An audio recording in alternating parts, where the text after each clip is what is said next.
Good evening, everyone. Let us begin with a prayer. दोनों हाथ जोड़े, मेरुदंड सीधा रखे,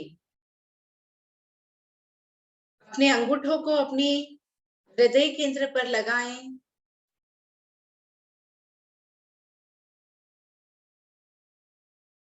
आंखें कोमलता से बंद रखते हुए अपनी आती जाती सांसों से जुड़ जाएं।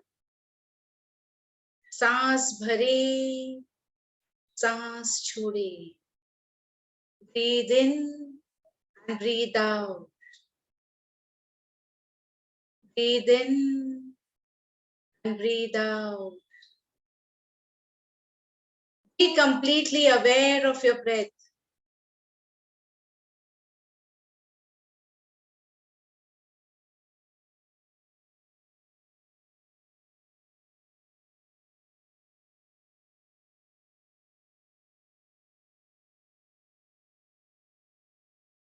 पूरा ध्यान अपनी सांसों पर।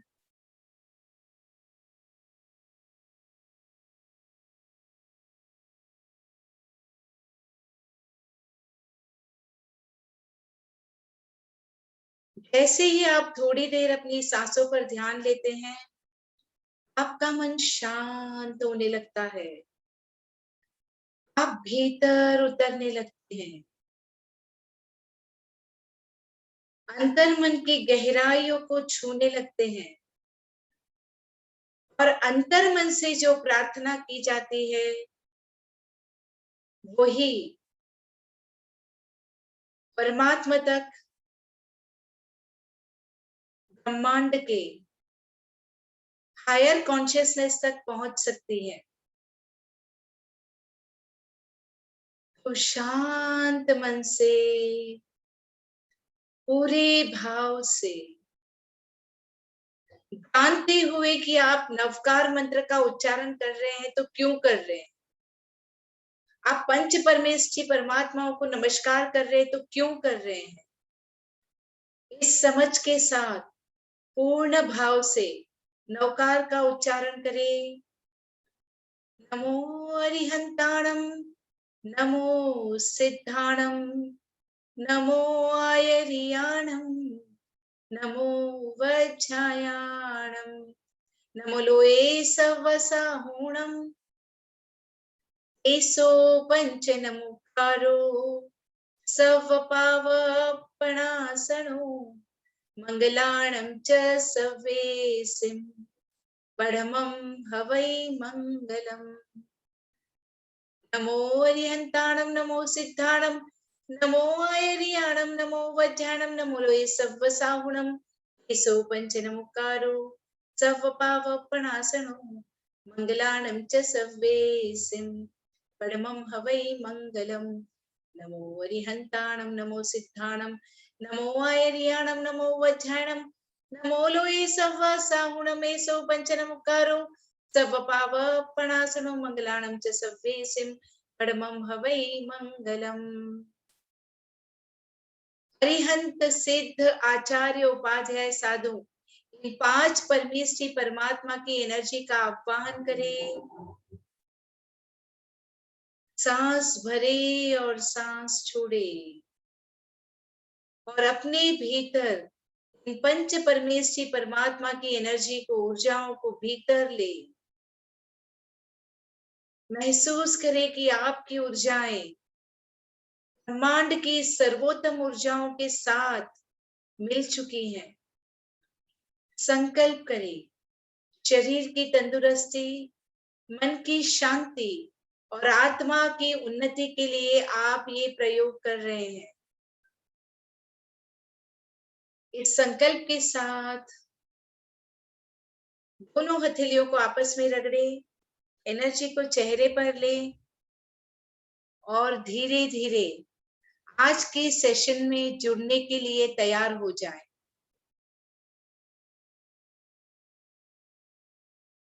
I, Manisha Shah, welcome each one of you to this beautiful zone of भाव धर्मनु मूल।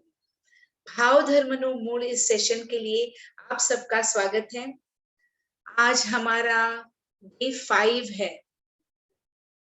या डे 5, और हमारा सब्जेक्ट है इस बार के लिए सर्व पाप प्रणाश, यानी सर्व पापों से मैं पीछे कैसे हटूं, मुक्त कैसे हूं, सही मायने में मैं प्रतिक्रमण कैसे करूं। ये हम इस सेशन में डिस्कशन कर रहे हैं, समझने की कोशिश कर रहे हैं। और हमने आधार लिया है आधार पापस्थानक का जो सूत्र है, पहले प्राणातिपात, प्राणातिपात सूत्र को हमने आधार लेकर डे टू डे लाइफ में हम पापों से कैसे वापस लौट सकते हैं, इस पे हम डिस्कशन कर रहे हैं। इसको समझने के लिए हमने थोड़ा बहुत नव तत्व को समझने की कोशिश की है। नव तत्व यानी जीव से मोक्ष चाहिए। जीव और मोक्ष दो तत्व हैं, पहला तत्व जीव, आखिरी तत्व मोक्ष। इन दोनों के बीच जो बाकी के 7 तत्व हैं, इनको समझने की कोशिश की। ये 7 तत्व क्या है? तो जीव अजीव 2 हो गए, पुण्य पाप, आश्रव संवर निर्जरा बंध और मोक्ष। तो हमने मूल समझा कि पाप पुण्य, तो ये बात है कहने ये कही जाती है कि हम ये 2 चीज, जीव पूरे दिन ये करता रहता है, पाप या पुण्य, पाप या पुण्य। क्या करता है उसका? आश्रव और संवर। आश्रव कर रहा है, भीतर ले रहा है, और उसको बंद कर रहा है, मतलब भीतर ले रहा है और उसका कर्म का बंध या अनुबंध चालू है। तो पूरा खेला कहाँ समाया हुआ है? जीव को अगर मोक्ष में पहुंचना है तो दो बहुत महत्वपूर्ण तत्व बताए मैंने, संवर और निर्जरा। हमें पूरा ध्यान, पूरी साधना यही है, संवर करना सीखना है और निर्जरा करनी सीखनी है। और ये संवर निर्जरा हो कहाँ रहे हैं? वो भीतर हो रहे हैं, मन में हो रहे हैं। ये सब्जेक्ट ही पूरा मन का है, भीतर है ये सारा खेला। हमने भीतर उतरना सीखा है, समझा है, इस तरह से की जाती है। जैन धर्म ऐसा धर्म है जो ये कहता है कि धर्म की सारी क्रिया, जैन धर्म की basically is working on cleansing of the soul. क्योंकि जैन धर्म कहता है कि सोल अपने आप में बहुत प्योर है, ऑलरेडी अनंत ज्ञान दर्शन चारित्रधारी आत्मा है, रत्नत्रयी उसके भीतर ही है जिसको उसे उजागर करना है। ऑलरेडी वो सिद्ध स्वरूपी आत्मा है, अपने सिद्धत्व को उसने ढक दिया है कर्मों के आवरणों से, तो उस आवरणों को हटाना है। एक एग्जाम्पल से समझे, एक रत्न पड़ा है यहाँ पर, समझे बहुत बड़ा हीरा पड़ा है, और इस हीरे के अंदर से इतनी शाइन निकलती है, इतनी शाइन, किलोमीटर्स तक उसकी लाइट फैलती है। अब उस हीरे के ऊपर कोई एक कपड़ा डाल दिया, तो हीरे की लाइट थोड़ी सी हल्की सी फेड हुई, दूसरा कपड़ा डाला गया, तीसरा कपड़ा डाला गया, चौथा कपड़ा डाला गया, ऐसे कपड़े के ऊपर कपड़ा डाला गया। इस हीरे के ऊपर इतने सारे डाल दिए गए, तब वो हीरे में से लाइट बाहर निकलना बंद हो गई, उस हीरे में से बाहर निकलना बंद हो गई लाइट। अब उस हीरे की चमक को अगर हमें वापस पाना है, तो हमें क्या करना है? बाहर से कोई टॉर्च, बाहर से कोई फ्लड लाइट डालनी है, बाहर से किसी लाइट्स को डालना है उसके ऊपर, या इन आवरणों को हटाना है? क्या करना है? अगर ऊपर से लाइट डालनी है तो आप ऐसा कर सकते हैं, आवरणों को हटाना है तो आप ऐसा कर सकते हैं। I can see you, I can see your action.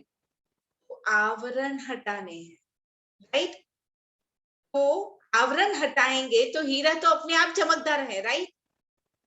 ऐसे ही हम अनंत ज्ञान दर्शन चारित्रधारी आत्मा ऑलरेडी है, अनंत वीर्य, अनंत धैर्य, अनंत शौर्य हमारे अंदर समाया हुआ है, हमारे भीतर सिद्धत्व का गुण समाया हुआ है। हमें सिर्फ आवरणों को हटाना है। तो आवरणों को हटाना is a cleansing process, right? Something has just come over our true shine, we just have to remove something. Jain धर्म कभी भी बाहर से कुछ इकट्ठा करने का धर्म था ही नहीं। ना हमें बाहर से कोई शास्त्रों का ज्ञान इकट्ठा करना है, शास्त्रों का ज्ञान हमें लेना है, इसीलिए हमें अपना भान हो, हम कौन हैं, कहां से आए हैं, कहां जाना है, हमारा सच्चा स्वरूप क्या है, इस स्वरूप को समझना है हमें। तो इसीलिए इस माने में हमें शास्त्र पढ़ने, समझने हैं, ना कि हमारी आत्मा को उजागर करने के लिए, वो तो ऑलरेडी उजागर है। उसके लिए तो साधना का प्रोसेस अंतर्मुख होकर भीतर से सारे आवरण हटाना, यही हमारी साधना है, क्लेंजिंग प्रोसेस। और भीतर से हमारे अंदर का जो, हमारे अंदर की जो चमक है उसको बाहर निकाल। तो ये चमक निकालने से हमें कौन रोक रहा है, हमारे बीच क्या आ रहा है? मूल जो 18 पापस्थानक बताए गए उसका हमने रेफरेंस किया। फिर से सूत्र को बोल जाती हूँ। पहले प्राणातिपात, बीजे मूर्छावात, त्रीजे अदत्तादान, चौथे मैथुन, पांचवें परिग्रह, छठे क्रोध, सातवें मान, आठवें माया, नौवें लोभ, 10वें राग, 11वें द्वेष, 12वें कलह, 13वें अभ्याख्यान, 14वें वैशून्य, 15वें रति अरति, 16वें पर परिवार, 17वें माया मूर्छावाद।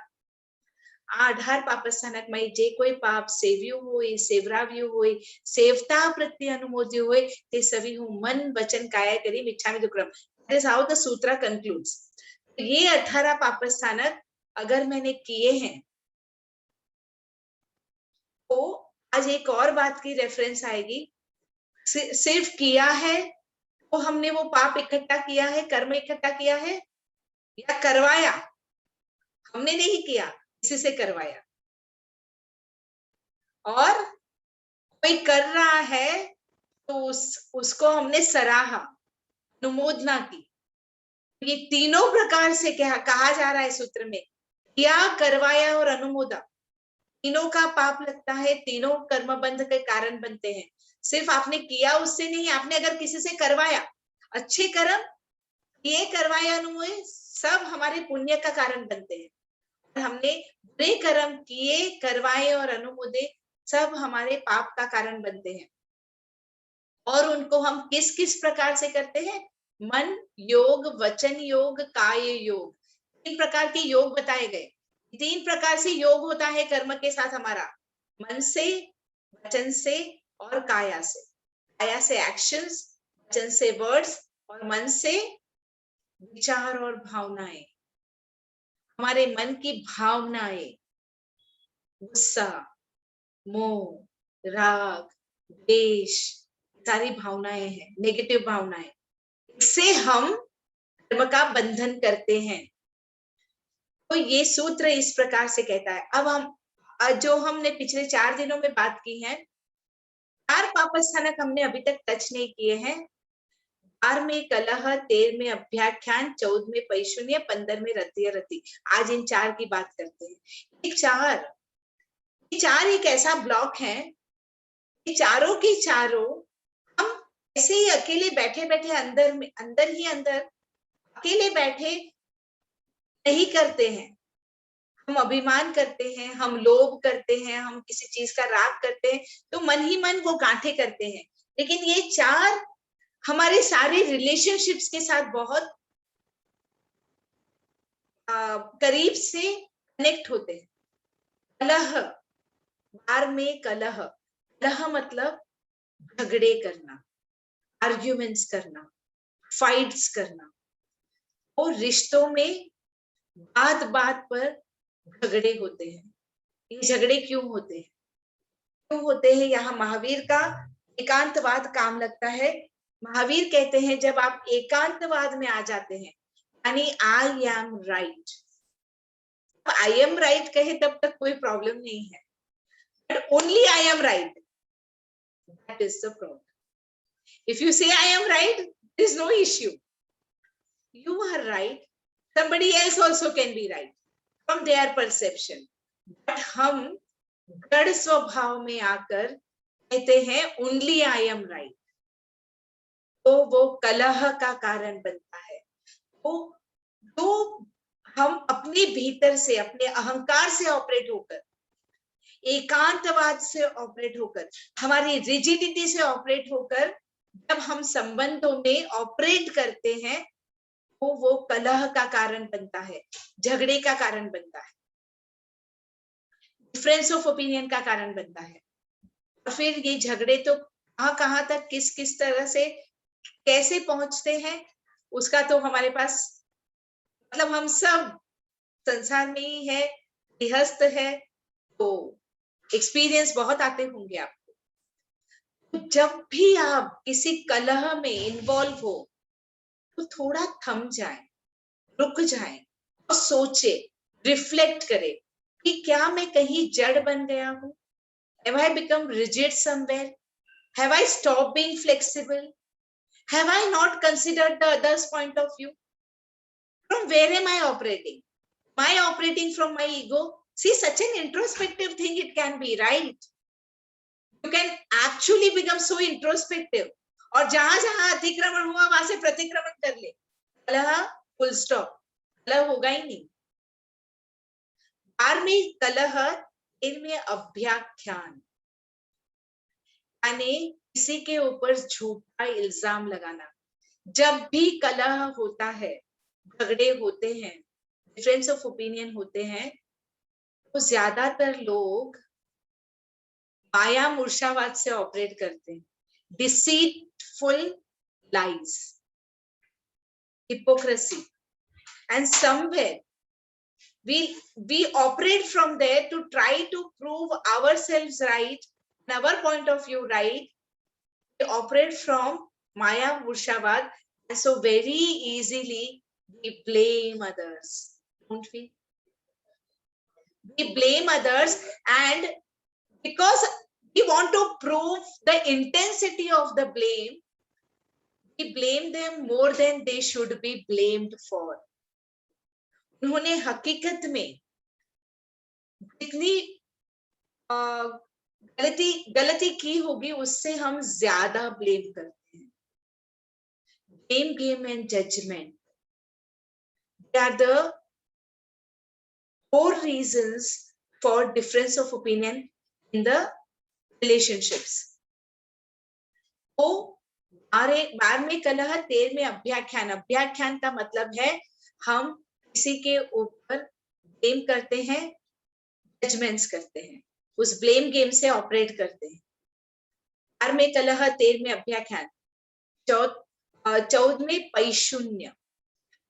पैशून्य यानी चुगली करना, किसी को एक दूसरे की बातें बताना। अब जब बताते हैं तब एकदम ऑथेंटिकली हम ऑपरेट करते हैं क्या?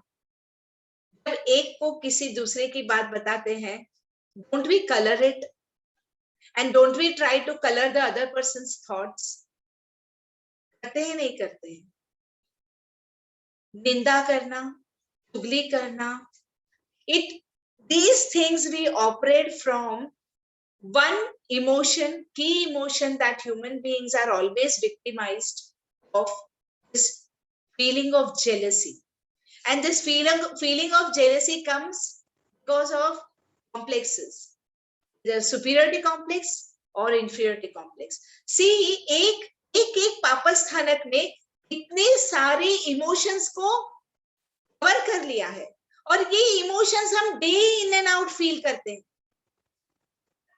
तो आपको नहीं लगता कि ये प्रतिक्रमण रोज का 24/7 करने का काम है? ऐसा लग रहा है कि नहीं लग रहा है? Continuous contemplations and introspections have to go on within us. Mahavir का धर्म, अगर आप महावीर के बताए हुए मार्ग पर चलना चाहते हैं, बहुत गहराई से इस धर्म में छोटी छोटी बातों को अकाउंट में लिया गया है। क्योंकि एक इंसान जो संसार की भवचक्र में फंस गया है, उसको निकलना है उसमें से, उसकी फ्रीडम की बात। ये कोई छोटी सी फ्रीडम की बात नहीं हो रही है, ये अल्टीमेट मुक्ति की बात हो रही है, जन्म मरण के जंजाल से मुक्त होने की बात हो रही है। तो बहुत बहुत सूक्ष्म बातों को अकाउंट में लिया गया है, बड़ी बड़ी स्थूल स्थूल बातें नहीं जो हम सिर्फ कॉन्शियस माइंड से समझते हैं। Subconsciously we are operating from all these things and we don't even know it, we're not even realizing it। ये realization आएगा कैसे? See, Mahavir's path of dharma is path of self realization। ये ऐसा धर्म नहीं है, ये ऐसा पाथ नहीं है कि किसी ने आपके ऊपर हाथ रखा और आपको अल्टीमेट एनलाइटनमेंट हो गया। ऐसी कोई डिसेप्शन की बात यहां नहीं की जाती। महावीर कहते हैं कि मैंने मार्ग चला तो मैं पहुंचा, मैं तुम्हें मार्ग बता सकता हूं, चलना तुम्हें खुद है, मैं तुम्हारे लिए नहीं चल सकता। ऐसे कोई धोखे में मत रहो कि मैं चलूंगा और तुम पहुंच जाओगे। महावीर स्वामी भगवान के जीवन काल की घटनाओं में एक बहुत महत्वपूर्ण घटना, यहाँ मेरे नॉन जैन फ्रेंड्स भी हैं तो इसलिए थोड़ी थोड़ी ये स्टोरीज रेफर करती हूँ ताकि वो रिलेट कर पाए। महावीर स्वामी भगवान के बहुत करीबी उनके एक शिष्य गौतम स्वामी, उनका नाम गौतम स्वामी था। गौतम स्वामी इतने शास्त्र में उन्नत हो गए, महावीर स्वामी भगवान के साथ दिन रात रहकर धर्म के मार्ग को पूरी तरह से समझ गए और एक ऐसी स्थिति आई कि वो जिसको भी धर्म देते थे, शिष्य बनाते थे और उनको धर्म का मार्ग बताते थे, तुरंत ही उस शिष्य को समझ में आ जाता था, उनकी बुद्धि में उजागर हो जाती थी और वो मार्ग पर चलकर केवल ज्ञानी बन जाते थे, एनलाइटनमेंट हो जाता था, एनलाइटनमेंट हो जाता था। लेकिन गौतम स्वामी को एनलाइटनमेंट नहीं हुआ। उनको एनलाइटनमेंट तब तक नहीं हुआ जब तक महावीर का निर्वाण हो गया। मतलब महावीर स्वामी भगवान ने शरीर छोड़ दिया, निर्वाण को प्राप्त हो गए और मोक्ष पे चले गए। अभी तक उनके करीबी, सबसे करीबी शिष्य को केवल ज्ञान नहीं हुआ था। क्यों नहीं हुआ था? क्यों नहीं हुआ था? अगर महावीर स्वामी भगवान के हाथ में होता तो उनको सिर्फ सिर पे एक हाथ रख देते और उनको केवल ज्ञान हो जाना था ना, लेकिन नहीं हुआ। क्योंकि वो एक कषाय में, एक पापस्थानक में अटके हुए थे। सारे पापस्थानकों से निकल गए लेकिन एक पापस्थानक अटक गए। वहां कौन सा पापस्थानक? राग, राग का पापस्थानक। और राग भी किसका पता है? किसी और चीज का नहीं, संसार का नहीं, अपना नहीं, अपने शरीर का नहीं, ना अपने ज्ञान का, ना अपने गुरु बने का। राग किस चीज का? महावीर का राग। महावीर से ही अतिशय राग हो गया उनको। मेरे महावीर, मेरे महावीर, मेरे तीर्थंकर, मेरे महावीर, चिपक गए।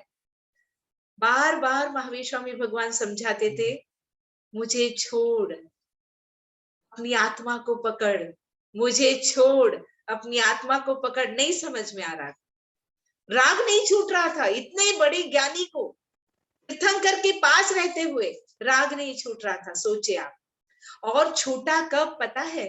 महावीर स्वामी भगवान का निर्वाण हुआ दिवाली के दिन, दीपावली के दिन। दीपावली का जैन धर्म में बहुत बड़ा महत्व, क्योंकि महावीर स्वामी भगवान की 48 आवर्स की लास्ट उनकी जो देशना थी, लास्ट उनका जो व्याख्यान बोलते हैं या जो धर्म की चर्चा थी, 48 आवर्स की, एंड होती है दिवाली के दिन रात को 12 बजे और वहां उनका निर्वाण होता है, शरीर का त्याग होता है।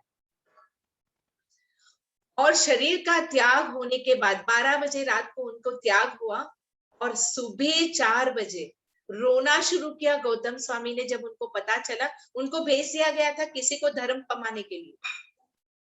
जब महावीर स्वामी भगवान ने शरीर छोड़ा, उनको पास नहीं रखा, दूर भेज दिया कहीं पे, कि उनको पता चलेगी मेरा राग छोड़, ये लास्ट संदेश दिया उनको।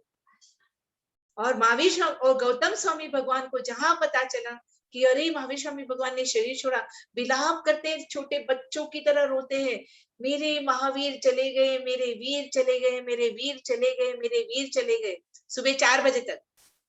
और विलाप करते करते, वीर वीर करते करते वीतराग शब्द जहन में आया और समझ में आया कि ओ हो, जिन्होंने अपनी पूरी जिंदगी वितराग बनना सिखाया, उसी का मैंने राग कर लिया। और वो जैसे ही समझ में आया कि मैंने भगवान महावीर का ही राग किया, इसीलिए मैं अटका हुआ हूं, ये पापस्थानक छूटा और उनको वहां पे केवल ज्ञान हुआ, एनलाइटनमेंट हुआ। तो महावीर का धर्म ये सिखाता है कि आप महावीर का भी राग करोगे तो भी अटक जाओगे। एक पापस्थानक रति अरति, अंदर में रति अरति पापस्थानक है। 14वां पापस्थानक बाकी है, पैशून्य, उसको टच करती हूँ। आज हमने 12, 13, 14, 15 4 पापस्थानक लिए। 12वें कलह, 13वें अभ्याख्यान, उससे मैंने महावीर स्वामी भगवान की बात की, राग की। मैं रति अरति पे आती हूँ। रति अरति यानी मुझे पसंद है, मुझे नहीं पसंद है, मुझे पसंद है, मुझे नहीं पसंद है, इसमें अटक जाते हैं। I like it and I don't like it. ये जो लाइक और आई डोंट लाइक है ना, इसी का गहरा स्वरूप है राग और द्वेष। जब हम रति अरति में रहते हैं ना, I like this and I don't like this, वो जब हमारे भीतर गहरा होता है तो हम राग द्वेष करते हैं। महावीर स्वामी भगवान ने सबसे बड़ा संदेशा दिया कि अगर तू मेरा राग करेगा ना, तो भी संसार में अटक जाए। और हम महावीर के बच्चे, उनके बताए हुए धर्म के रास्ते पर चलते हुए हम राग तो करते ही हैं, द्वेष उसका उल्टा। किससे द्वेष? दूसरे धर्म वालों से द्वेष। तो रति अपने धर्म से लगाव, दूसरे धर्म से नफरत, रति अणगमा। ये तो वो धर्म को मानते हैं, ये ठीक नहीं है, ये ऐसे हैं, वो वैसे हैं। ये हमको संसार में भटकाएगा। And for all you know, next जन्म में आप ही शायद किसी और धर्म में जन्म ले लोगे, जिस धर्म को आपने इस पूरी जिंदगी नफरत की। For all you know, you will take your birth over there. संसार का कैसा स्वरूप है, बहुत सजगता रखनी है। मुझे ये पसंद, ये नहीं पसंद, इसमें से बाहर निकले, समभाव में आए। राग द्वेष, बहुत ज्यादा चिपकाओ, attachment, aversion, craving, aversion, craving, aversion, इससे ऊपर उठे, समभाव में आए। जब गौतम स्वामी समभाव में आए, वितराग दशा को प्राप्त की, तब उनको एनलाइटनमेंट हुआ। महावीर ने उनको नहीं दिया फ्री में, गिफ्ट में, तू मेरा सबसे अच्छा शिष्य है, प्रिय शिष्य है, ये ले, मैं तुझे जाते जाते मुक्ति देकर जाता हूं। संदेश है बहुत बड़ा हमारे लिए। तो रति अरति, मुझे पसंद है नहीं पसंद है से ऊपर उठना है, क्रेविंग और एवर्शन से ऊपर उठना है, समभाव में आना है। हर एक पापस्थानक से ऊपर उठकर दो भाव में, देखिए सारे पापस्थानक एक तरह का भाव है हमारे अंदर, उस भाव से ऊपर उठकर समभाव में जब हम स्थापित हो जाते हैं, तो हम अपनी मुक्ति तय करने लगते हैं, मुक्ति के रास्ते पर चलने लगते हैं। तो 12वें कलह, 13वें अभ्याख्यान के बाद 14वें पैशून्य। पैशून्य यानी निंदा करना, किसी की चुगली करना, किसी को हेट करना, किसी के लिए बहुत ज्यादा ईर्ष्या करना, ये सारे भावों शून्य में आते हैं। अब अगर आप देखो, ये चारों पापस्थानक, कलह यानी झगड़े करना, अभ्याख्यान यानी फुट मुट का ब्लेम गेम और जजमेंट्स करना, पैशून्य यानी चुगली करना, निंदा करना, जेलसी फील करना, हेट्रेड फील करना, और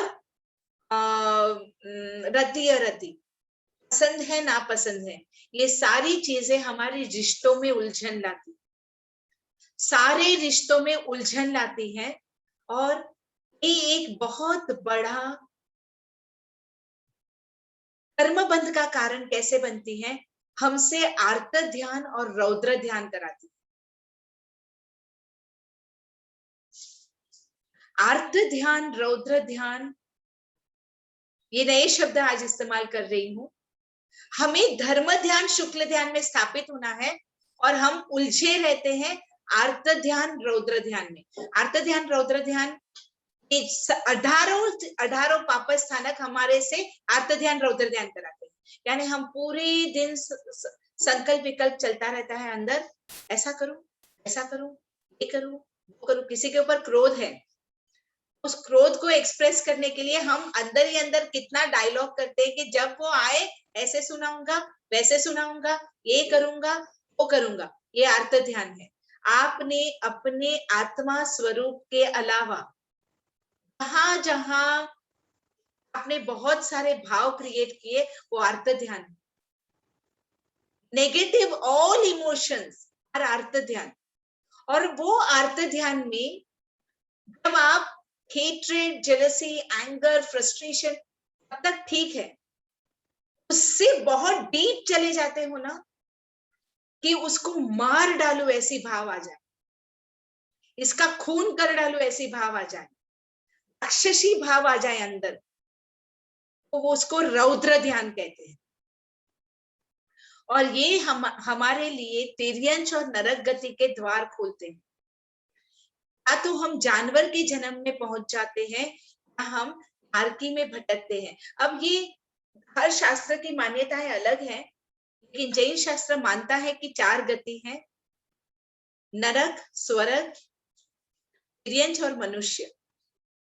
आर्त ध्यान रौद्र ध्यान तिर्यंच और नरक के लिए कारण बनता है, धर्म ध्यान शुक्ल ध्यान देव गति और मनुष्य गति का कारण बनता है।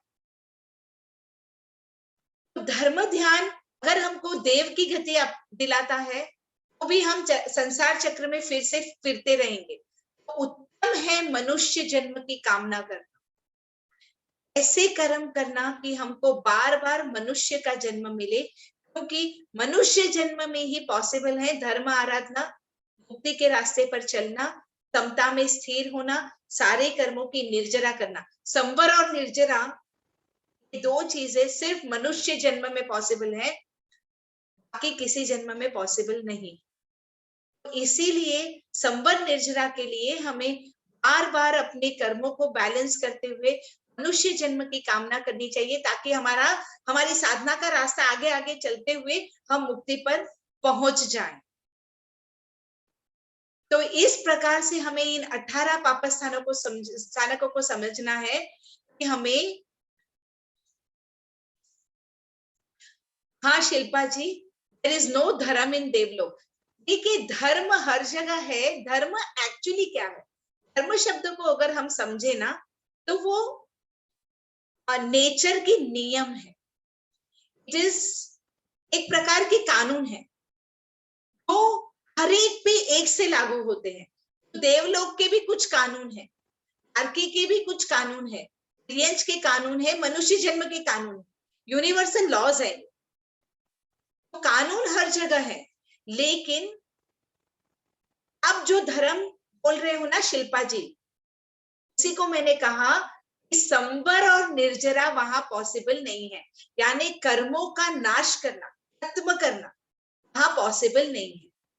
हाँ, हमारा सिर्फ पाप पुण्य कर्म खत्म होता जाएगा, वो तय होगा कि इतना पुण्य कर्म है, मतलब ये ऐसा है कि इतना बैंक बैलेंस है आपके पास तो आपको यहाँ जगह मिलेगी, इतना बैंक बैलेंस है तो यहाँ जगह मिलेगी। और ये बैंक बैलेंस यहाँ का बैंक बैलेंस की बात नहीं है, ये बैंक बैलेंस लेके जाओगे तो भी एक्सचेंज में कुछ नहीं मिलेगा वहां पे। ये व्हाट्सएप पे सारे मैसेजेस आते रहते हैं, उसमें एक मैसेज आया था जो मैंने पढ़ा था, आप सबने भी पढ़ा ही होगा, कि एक इंसान घर जाता है तो अपने करोड़ों रुपए के बैंक बैलेंस लेकर ऊपर जाता है, तो यमराज को रिक्वेस्ट करता है कि मैंने इतनी मेहनत से ये पैसा कमाया, मेरे साथ ऊपर ले चलिए। अच्छा ठीक है, ले जाता है। It's all imagination. ऊपर ले जाता है और बोलते कहाँ रखे, तो बोलता है ये एक सेफ वॉल्ट है, उसमें रख दो। रख देता है। उसके बाद वो एक बार स्वर्ग में घूमने निकलता है, तो देखता है ये इतने का है, ये इतने का है। तो बोलते हैं कि भाई ये मेरे पास पैसे हैं, मुझे ये दे दो। बोलते ये this currency doesn't work here, Indian rupees don't work in Dubai, Dubai currency don't work in India. अगर हम एक कंट्री से दूसरी कंट्री जाए तो करेंसी डिफरेंस है, तो यहाँ से स्वर्ग में जाओगे तो करेंसी डिफरेंस तो होगा ही ऑब्वियसली। बोलते हैं भाई यहाँ ये करेंसी नहीं चलेगी। बोले क्यों नहीं चलेगी? तो बोले यहाँ की करेंसी अलग है, यहाँ पर आपको अपने सत्कर्मों को डिपॉजिट करना है। ये चाहिए तो इतने सत्कर्म, ये चाहिए तो इतने सत्कर्म, इतना दान पुण्य किया होना चाहिए, ऐसे सत्कर्म किए होने चाहिए। ऐसे एक्सचेंज चलता है। अब जाके उसको समझ में आता है, ओ माय गॉड, सारी जिंदगी में अपना बैंक बैलेंस बढ़ाने में लगा रहा, मेरे पास इतना पैसा हो, उतना पैसा हो, ये हो, वो हो, और यहाँ ऊपर जाने पे कुछ अलग ही मांग रहे हैं ये लोग। वो तो मैंने इकट्ठा ही नहीं किया, वो करने का तो टाइम ही नहीं था, क्योंकि आधी पौनी जिंदगी पैसे कमाने में लग गई। बहुत कम लोग होते हैं भगवान अंकल जैसे, जिन्होंने इस बैंक बैलेंस को कमाने के बाद अब ऐसी सत्कर्मों की मतलब श्रृंखला शुरू की है। मैं क्या बात करूं, all of us who are doing these workshops for yoga for others, he keeps supporting and he keeps encouraging and he keeps promoting them. अब उन्होंने 75 साल की उम्र में अपने पूरे जीवन को इसी काम में डेडिकेट कर लिया है। तो उनको पता चल गया शायद कि इतने साल तक मैंने जो इकट्ठा किया वहां करेंसी चलने वाली नहीं है, अब जहां जाना है उसकी करेंसी इकट्ठा करें। चलो जब जाग जाए तब सवेरा, it is better late than never. तो ये जागृति हम सब में आए। बात ये है, इन 18 पाप स्थानकों से निकलना है और समता में स्थित होना है, अपने भावों को राइट फ्रीक्वेंसी पे ले जाना है। तो इसीलिए हम हमारे जो नॉर्मल यूनिवर्सल क्लासेस हैं उसमें हम डे टू डे लाइफ के शब्दों को इस्तेमाल करते हुए हम लोगों को सबसे पहले कहते हैं, कोई भाव समझ में नहीं आता है, किसी को माफ करना नहीं समझ में आ रहा है, अनकंडीशनली किसी को प्यार नहीं दे पा रहे हैं, begin with gratitude. Thank you बोलना शुरू करें, जीवन में थैंक यू करना शुरू करें। जब भी आप देखो, आप इन 18 पापस्थानकों में से कोई भी एक पापस्थानक में फंसे हुए हैं, यानी बहुत ज्यादा लोभ हो रहा है, किसी कारण से बहुत ज्यादा मोह हो रहा है, किसी चीज से, किसी चीज का अभिमान हो रहा है, या गुस्सा आ रहा है, या पसंद नापसंद में फंस गए हैं, या झगड़े करने का, आर्ग्यूमेंट्स करने का मन करता है, या किसी की निंदा करने का मन करता है, तुरंत किताब उठाए और थैंक यू लिखना शुरू कर दो। Just write thank you. You know why I am not telling you कि तुरंत किताब उठाकर नमोरियंताणम लिखना शुरू कर। अगर वो करते हैं तो उत्तम है बात, लेकिन प्रॉब्लम क्या है पता है, हमने अपने माइंड को, our mind is very well versed in multitasking. हमने अपने माइंड में क्या किया है, सबकॉन्शियस के एक हिस्से में नौकार मंत्र को स्थान दे दिया। वो चलने लगता है, लेकिन मन भटकता है, मन किसी और चीज में भटकता है।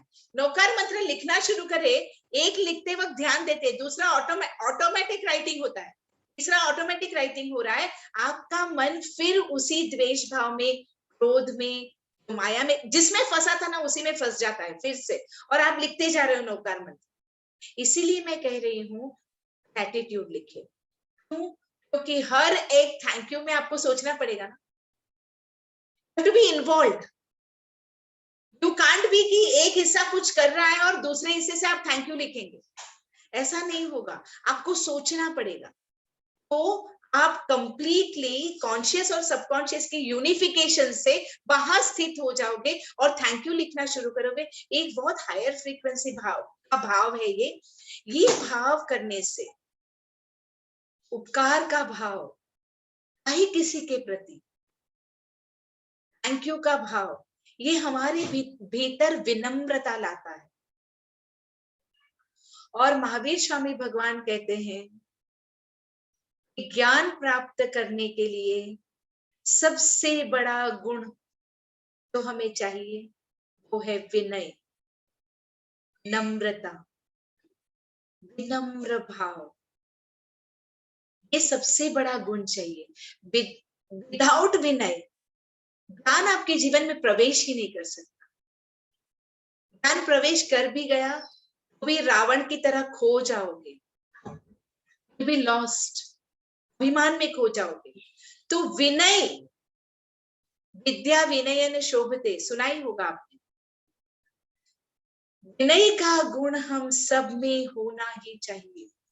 धर्म का प्रवेश ही वहां से है। अब एक और बात, बहुत ज्यादा हो रहा है कि डाइजेस्ट कर लोगे, एक और बात बताना चाहती।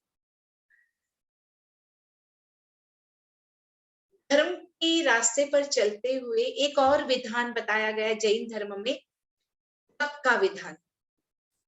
तप करना है भीतर से। तप के विधान में बताया गया 6 बाह्य और 6 अभ्यंतर तप। 6 बाह्य तप, 6 अभ्यंतर तप। बाह्य तप में 6 उपवास, एकाशना, बियाशना, नीवी, आइम्बिल, ऐसे टाइप के तप। यानी आप जो खाते पीते हैं ना, अन्नमय कोश के लिए जो खाते हैं, आपको अन्न जल का त्याग, और उसके साथ साथ, ये बात बहुत कम सुनने में आती है, लेकिन उसके साथ साथ प्राणमय कोश का भी उपवास होता है। यानी हमको शांत होकर, हम जितने शांत होते जाते हैं, हम ऑक्सीजन उतना कम लेते हैं, कार्बन डाइऑक्साइड उतना कम निकालने की जरूरत पड़ती है।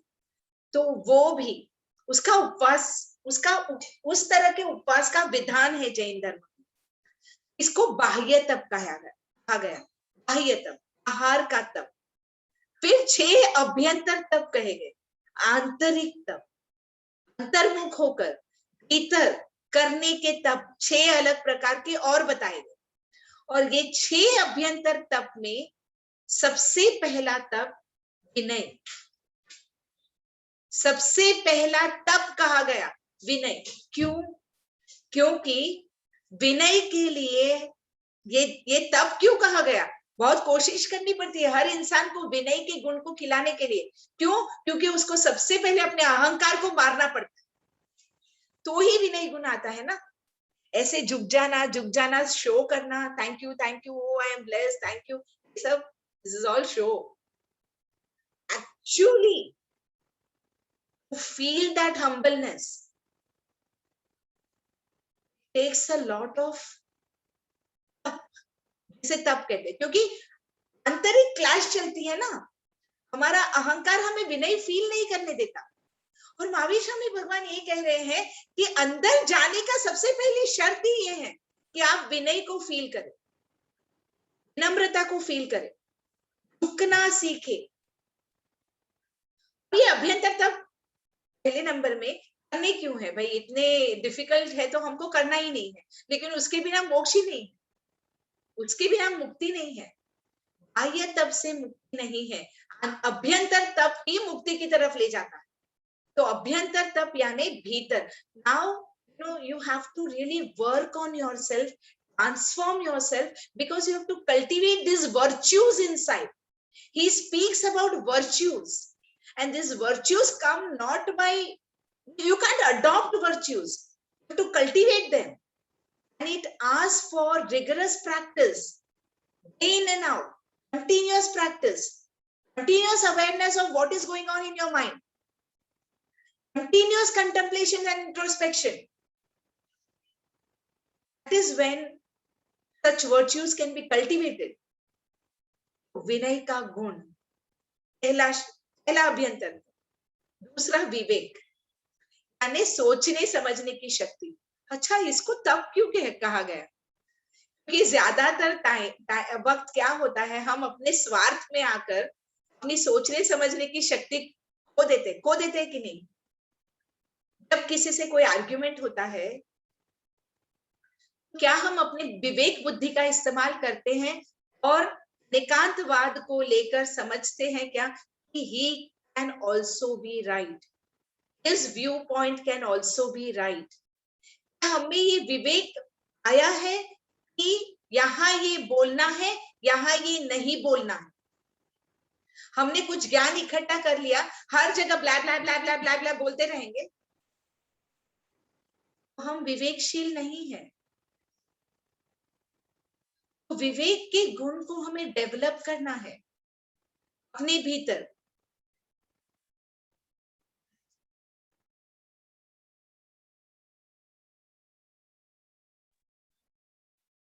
उसके बाद विनय विवेक के बाद तीसरा बोला वेयावच, यानी आप अपना जो धर्म करते हैं, क्रियाएं करते हैं, जो कुछ भी करते हैं धर्म के लिए, आप जो कुछ भी करते हैं,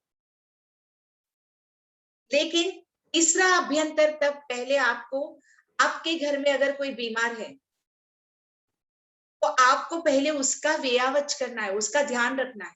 उनको वैसे ही छोड़ के मंदिर जाते हो तो आपको पुण्य तो लगेगा कि नहीं पता नहीं, पाप जरूर लगता।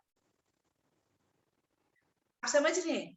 इस तरह से कहा गया है अभ्यंतर तप में कि पहले वृद्ध ग्लान तपस्वी वेयावच करवी, यानी कोई वृद्ध है हमारे घर में, कोई बड़े बुजुर्ग हैं, उनको हमारी जरूरत है, वो बेड रिडन है, और उनको छोड़ के हम सामायिक करने बैठ गए, अतिक्रमण करने बैठ गए, हमने उपवास किया, हम मंदिर चले गए, तो it will not be counted.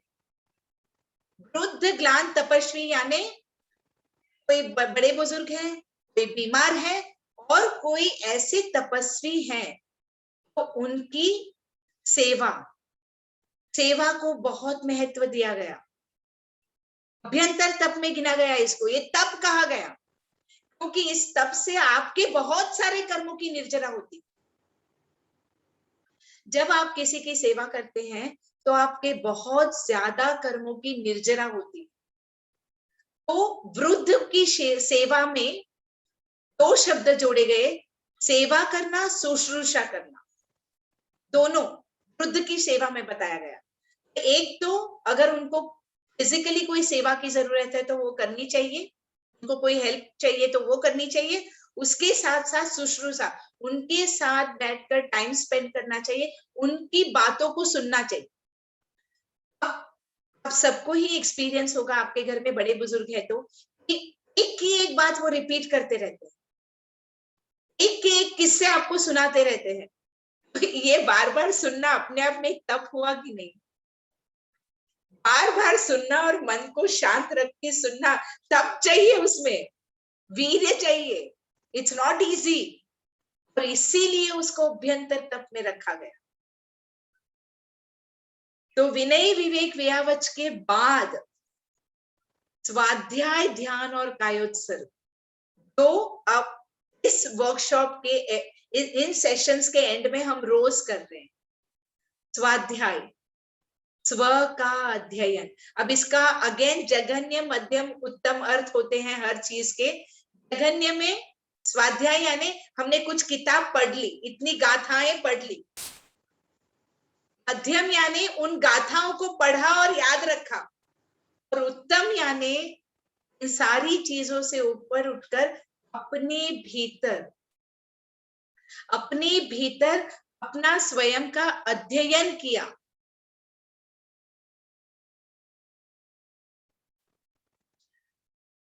अपने भीतर अपना अध्ययन किया हमने। ये अध्ययन करना इज द बिगिनिंग ऑफ ध्यान एंड कायोत्सर्ग। ध्यान, कायोत्सर्ग, व्यूत्सर्ग, जो भी मैं कल बात कर रही थी व्यूत्सर्ग साधना की, तो ध्यान की शुरुआत वहां से होती है। स्वयं का अध्ययन करो, पहले देखो अपने भीतर जाकर मैं 18 पाप स्थानकों में क्या क्या रोज और कितनी बार करता हूं। उसको स्वाध्याय कहेंगे। अंतर्मुख होना पड़ेगा उसके लिए। बाह्यमुख यहाँ वहां भागते हुए, कहीं और जाते हुए हम ये नहीं कर सकते। हमें ठाणे नम मोणे नम जाने नम अप्पाणम ओसिरामी करके बैठना पड़ेगा, भीतर उतरना पड़ेगा, अध्ययन करना पड़ेगा कि इन 18 पाप स्थानकों में कहाँ कहाँ भटक रही हूं मैं, उनमें से लौटना है। उसके बाद कायोत्सर्ग करना है, कायोत्सर्ग के बाद वियोत्सर्ग, वो उत्तम प्रकार का ध्यान कायोत्सर्ग, वो हमारे लिए मोक्ष मार्ग का आधार बन सकता है। बाकी सब पुण्य तो बंधवा देंगे, अच्छी बात है, आप करने से अच्छी बात है कि पुण्य। इसलिए मैं अपने वर्कशॉप्स में हमेशा कहती हूँ, पहले नेगेटिव से निकलो, पॉजिटिव में अपने आप को स्टेबल करो, उसके बाद न्यूट्रल की ओर जाओ। नेगेटिव से निकल के पॉजिटिव, क्योंकि हमारा मन जन्मों से, आज से नहीं, सालों से नहीं, जन्मों से संकल्प विकल्प करने में उलझा रहा है।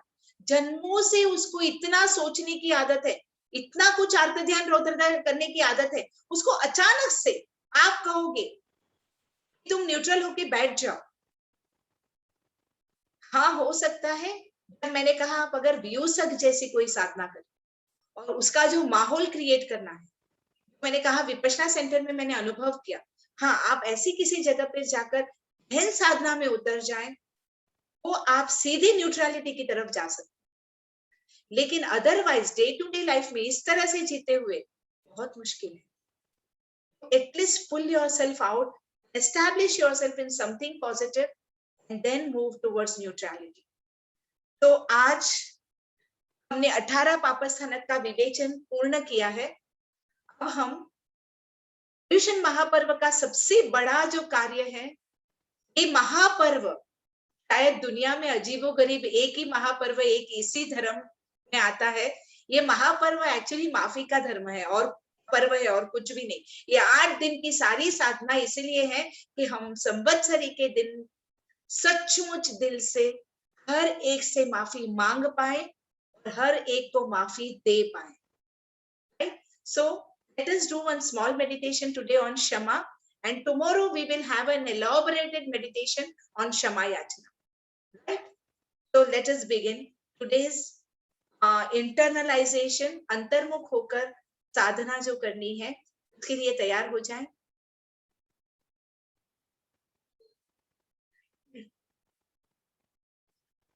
शांत होकर बैठ जाएं, अपने शरीर की स्थिति को व्यवस्थित कर ले।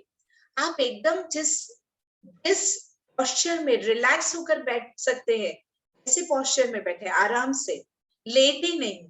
लेट जाओगे आपका मेरुदंड सीधा नहीं रहेगा। मेरुदंड, आपका मेरुदंड सीधा रहना बहुत जरूरी है किसी भी साधना के लिए। हो सके तब तक लेट कर ना करें, सीधे बैठकर करें। मेरुदंड सीधा करें और अपने शोल्डर्स को खोल दे। ये दो जो आप करते हो ना, तो आपका माइंड इमीडिएटली एक मैसेज पकड़ता है कि something very important is about to happen. इस मैसेज के मिलने के कारण आपका सबकॉन्शियस आपको सपोर्ट करने लगता है और आपका शरीर आपको साथ देने लगता है। You become very quiet from inside. You get support from your subconscious mind to do this meditation. आंखें बंद, मन शांत, पूरा ध्यान अपनी सांसों पर ले।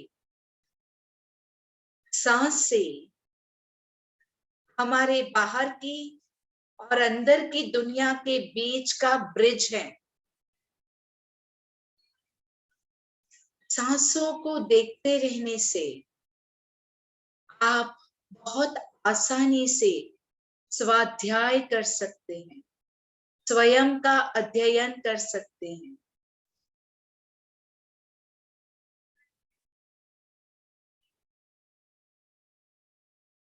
सांस भरे, सांस छोड़े,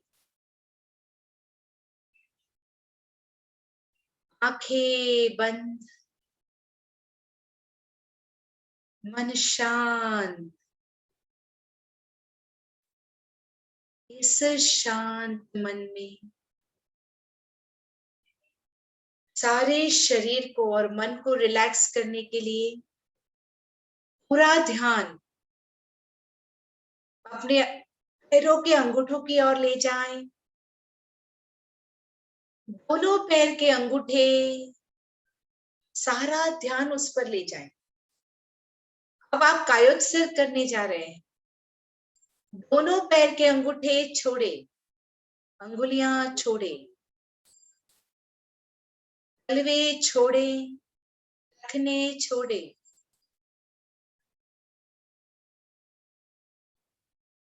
Let go your awareness from both your big toes, feet, ankle joint. Take your awareness up now to your calf muscles. Let go your calf muscles up to your kneecap, knee joint. Release your awareness from your kneecap, knee joint up to your thigh muscles. Release your complete awareness from both your legs. पिंडलियों को छोड़े, घुटने छोड़े, जांघें छोड़े, कमर की joint तक दोनों पैरों को छोड़ दे। जीते जी काया छोड़े। मरने से पहले जो काया छोड़ सकता है वो अपने मोक्ष के करीब जाने लगता है। दोनों पैर छोड़े, कमर जॉइंट छोड़े, गुप्त अंगों को छोड़ते हुए आपका ध्यान पेट की ओर। आपका पेट, छाती, दोनों कंधे छोड़े, ध्यान ले जाए अपने कमर के जॉइंट पर। कमर का निचला हिस्सा छोड़े, बैक का मध्यम हिस्सा, ऊपरी हिस्सा, पीठ छोड़े, कंधे कंप्लीटली छोड़ दे। Take your awareness to your stomach. Let go your awareness from there up towards your chest, and leave your awareness from there. Take your awareness to your back, tailbone, up to your back, up to your lower back, middle back, upper back, shoulders. Just let go. Drop your awareness from both your hands up to your arms. दोनों हाथों को छोड़े, हथेलियों को छोड़े, अंगूठा अंगुलियों छोड़े। काया छोड़ते जा रहे हैं आप। आपका पूरा प्राण प्रदेश अब नाभि पर स्थित हो रहा है। आपकी शक्ति केंद्र खुल रही है। ध्यान पूरा गले की ओर ले, गला आगे पीछे से छोड़े, सिर का हिस्सा छोड़े, पीछे से आगे से छोड़े। Let go your neck and your head. Take your awareness to your face. चेहरे का हर हिस्सा, हर अवयव छोड़ते जाएं। पांचों इंद्रियों को छोड़ना है। आंख छोड़े, कान छोड़े, नाक छोड़े, जिह्वा छोड़े, स्पर्श को छोड़े। Let go all your five senses. And then let go all the five elements too. पंचभूतों को छोड़ दे।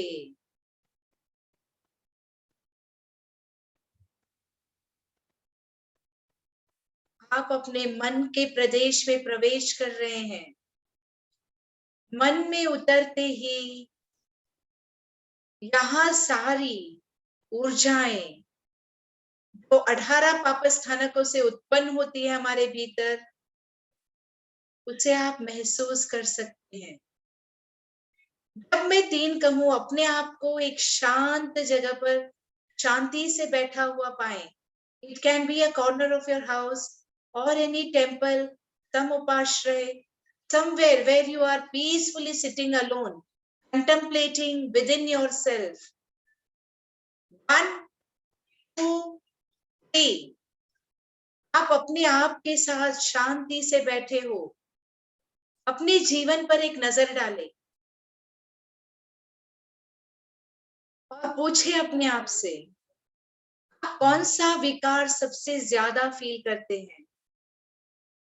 क्रोध, मान, माया, लोभ, राग, द्वेष, इनमें से क्या आप सबसे ज्यादा फील करते हैं? Anger, frustration, irritation, tensions, worries, jealousy, guilt, superiority complex, inferiority complex, fears. What do you really feel deeply within yourself? Of course, you feel all of them. But what do you really primarily feel inside?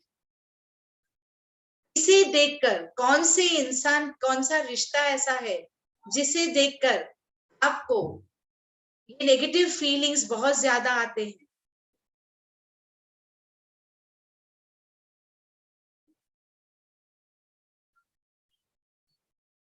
या क्रोध ज्यादा आता है, या ईर्ष्या बहुत आती है, या अभिमान आता है?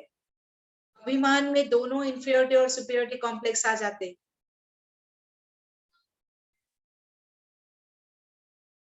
या डर लगता है, या उनको लेकर संकल्प विकल्प चालू ही रहते हैं भीतर।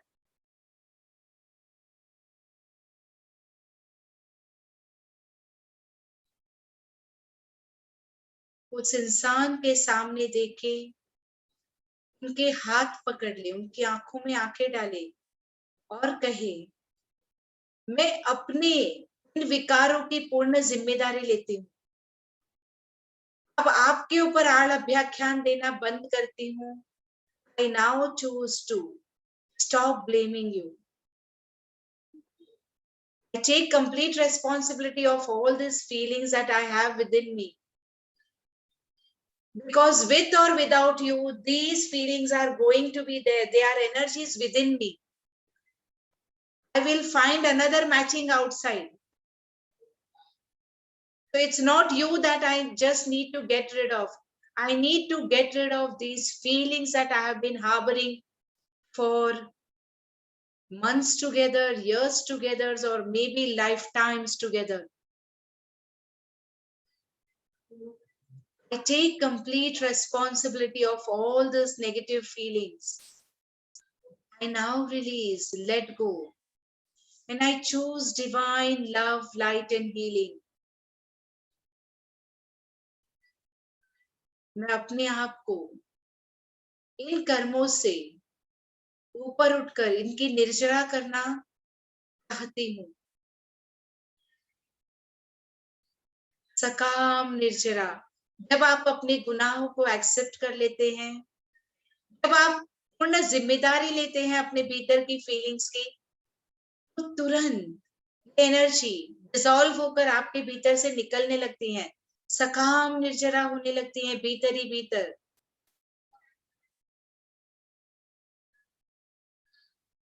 धर्म शक्तियों, जो धार्मिक शक्तियां हैं,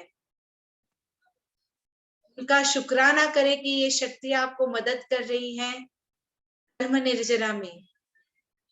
आप इनसे ऊपर उठकर भीतर असीम शांति महसूस कर रहे हैं। क्षमा वीरस्य भूषणम, आप उन रिश्तों को क्षमा कर रहे हैं, आप अपने आप को भी क्षमा कर रहे हैं। संकल्प कर रहे हैं कि इस पर्युषण क्षमा को पूरी तरह से डीपली समझते हुए हर आत्मा से कर लेनी है। ये वैर झेल के संबंध ये है जो बार बार हमें जन्म लेने पर मजबूर करते हैं, और जन्म एक के बाद एक जन्म में हम इन वैर भावों के कारण, क्षमा ना करने के कारण बार बार रिश्तों में बंध कर आते हैं और एक दूसरों के लिए मुश्किलें खड़ी कर लेते हैं।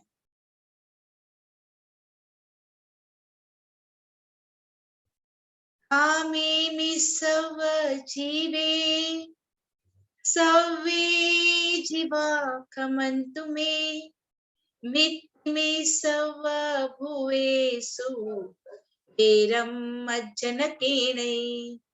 पेरम मज्जनकेने। संसार के सारे जीवों को मैं क्षमा करता हूँ। संसार के सारे जीवों से मैं क्षमा मांगता हूँ। आज से मेरा हर जीव के साथ मैत्री का संबंध है, किसी से कोई बैर नहीं।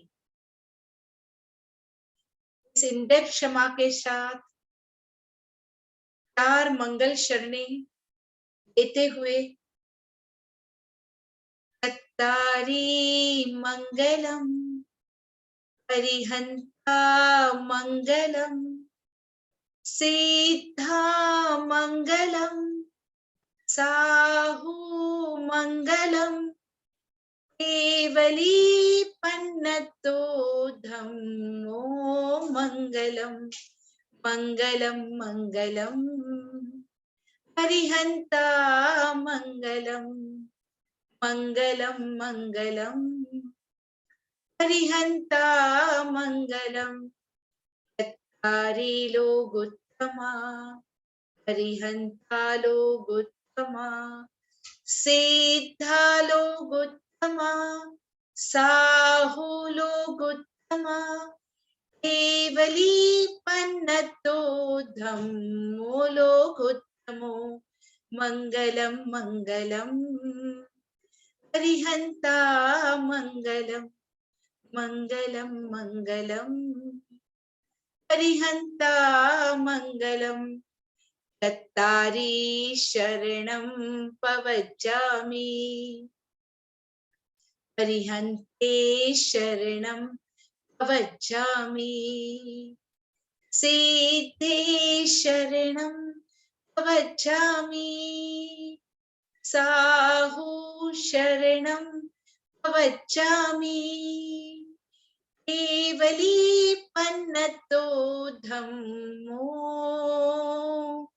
शरणं पवज्जामि मंगलम मंगलम परिहंता मंगलम मंगलम मंगलम परिहंता मंगलम। इस संसार में 4 प्रकार के लोग, उनका नाम मंगलकारी है, वो लोगों में उत्तम है और उनके शरण में जाने से हमारी मुक्ति है। कौन 4 प्रकार के लोग? तो एक परिहंत मंगल है, यानी जिसने अपने भीतर के शत्रुओं को जीत लिया, ऐसी आत्मा मंगलकारी है। सिद्ध मंगलकारी है, यानी जिन्होंने जन्म मरण के जंजाल से अपने आप को मुक्त करके अपने आप को मोक्ष मार्ग पर कंप्लीट एनलाइटनमेंट दिला दिया, ऐसी आत्माएं मंगलकारी हैं।